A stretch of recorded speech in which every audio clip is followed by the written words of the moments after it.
What's going on, my trainer club? We are going to check out the top tips to maximize Gengar Raid Day in Pokemon Go to get the best movesets and to try to get the most amount of shinies. Welcome to the trainer club, guys. Here we go!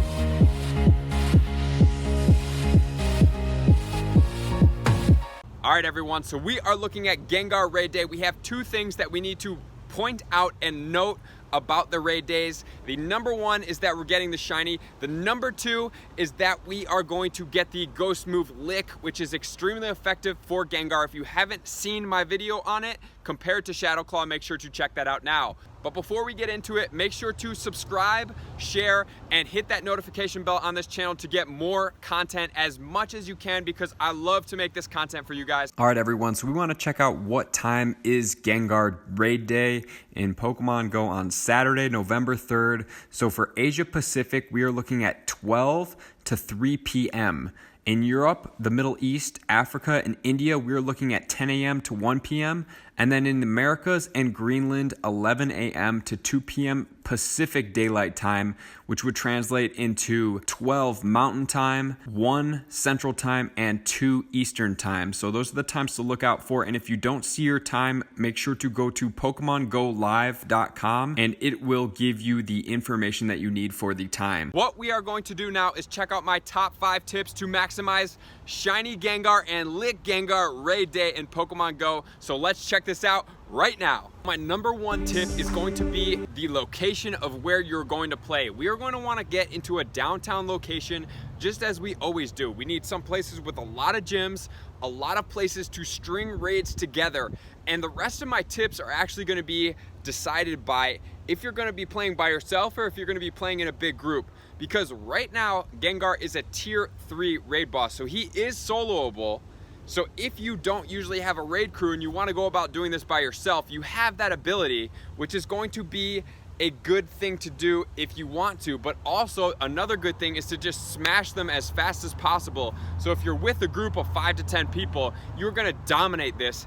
And since Gengar is always a tier 3 raid boss, the other thing to note is that maybe, just maybe, they'll drop him to a tier 2 as they have dropped the legendary Pokemon from a tier 5 to a tier 4. I don't expect them to do that, but that is a possibility. So what we're gonna wanna do on my second tip is to make sure to have the most amount of preparation in our bag and space. So we want to have enough Pokemon space to catch the Gengars. We don't want to have an overabundance of Pokemon in our bag right now. We want to clear out. If you're going to be running a Gotcha or a Plus, you need even more space. So take that into account. We want to make sure to have enough raid passes bought for however many you're going to do.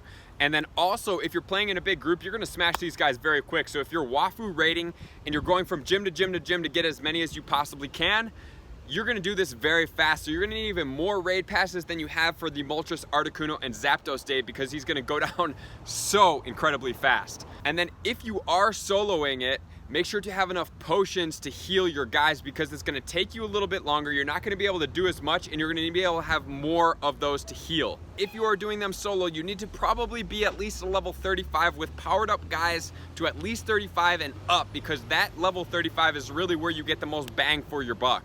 And then my number 3 is going to be to look out for the 100%, because that is what we are looking for, and the shinies. Maximize on that as much as you can. The 100% under normal conditions, which is basically going to be everything except fog and cloudy, because Gengar is ghost and poison. We are going to be getting it at 1496. So 1496 is the level 20 100%, and then at level 25, boosted under fog, or like I said before, cloudy conditions, we're gonna be able to catch them at 1870. So those are the 100% ones to look out for. And this is what we wanna do. We wanna try to get as many shinies, we wanna try to get high IVs. The other thing we're gonna take into account is if it's possible and we can TM these Pokemon, we're gonna wanna do that in order to get Lick on our other Gengars if it is possible. But do not get away with the Shadow Claw. Keep the Shadow Claw, but TM your other Gengars away from Hex and get the Lick move if it's possible during that day. So we'll test it out. If more comes about of it, I will let you guys know on that. And then my fourth tip is going to be to set up your raid parties. We're gonna check out what the top counters are for Gengar right now to make sure we set this up properly. So with Gengar being ghost and poison, he has weaknesses too. Dark, Ghost, Psychic, and Ground. So let's check out his top counters, with number 1 being Mewtwo. Confusion with either Psychic, Shadow Ball being the number 1. This Mewtwo is going to be the most dominant counter you can possibly do. So if you have Mewtwo's powered up, put those guys, boom, right up front. And if you're soloing, boom, those guys are your absolute best ones you can possibly have. And so I know that in here it says that Gengar is above the Espeon, but in the text it points out that Espeon is extremely beneficial because of how much tankier it is than Gengar. Gengar dies so fast. So with the Hex or the Shadow Claw and the Shadow Ball, you're able to have a really effective Gengar, but I would put the Espeon above that, and that is Future Sight and Confusion for his moveset. That Espeon is going to be dominant. It's very high CP, it deals a lot of damage, it's really effective. And then moving down the list, we're gonna look at Groudon. This is only if it's sunny though for the boost.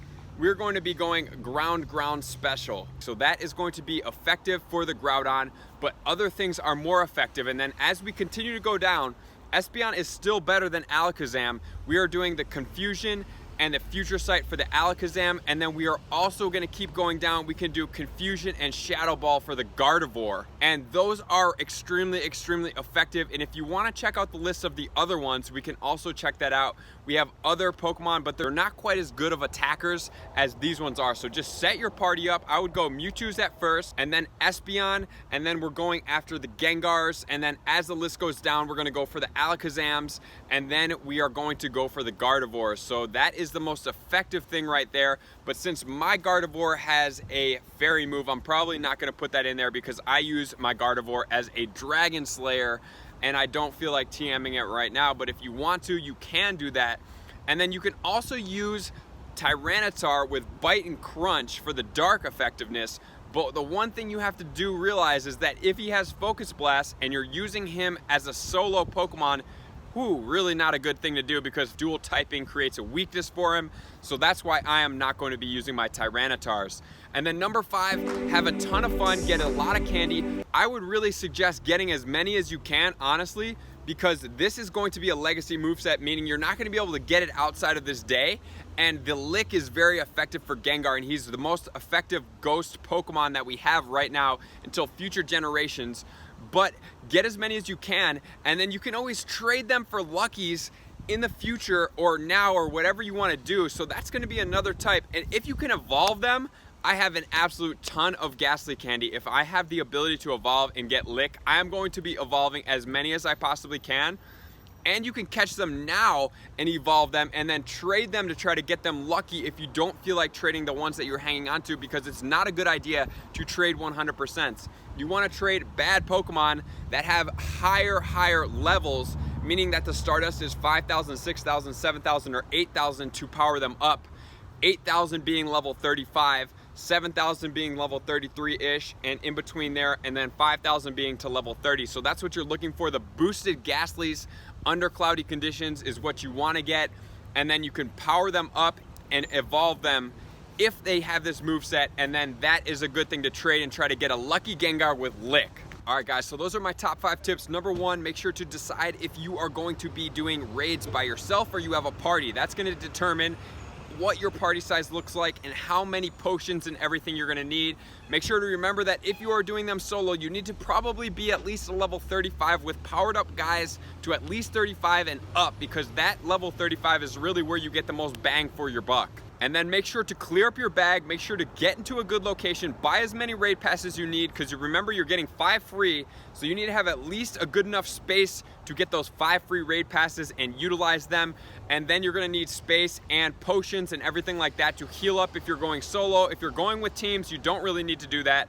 Make sure to go from raid to raid to raid to raid. If you're really going hard, you can go as far as taking only right turns and really mapping out your location, or if you're not going as hard, do a little bit less. If you're going in teams, you're gonna beat these Gengars very fast. And the reason I didn't mention lucky eggs, because if we don't get boosted XP, we're only getting about 3,500 XP per raid. It's not gonna be a huge XP day or star piece day, so if you want to, you can use your eggs for that, but if you don't, I don't think it's that significant or that imperative that you do.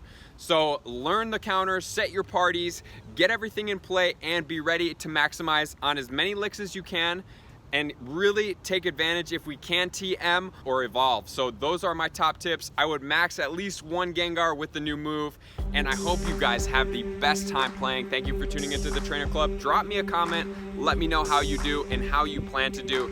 I will see you guys out there getting shiny Gengars and getting lit Gengars.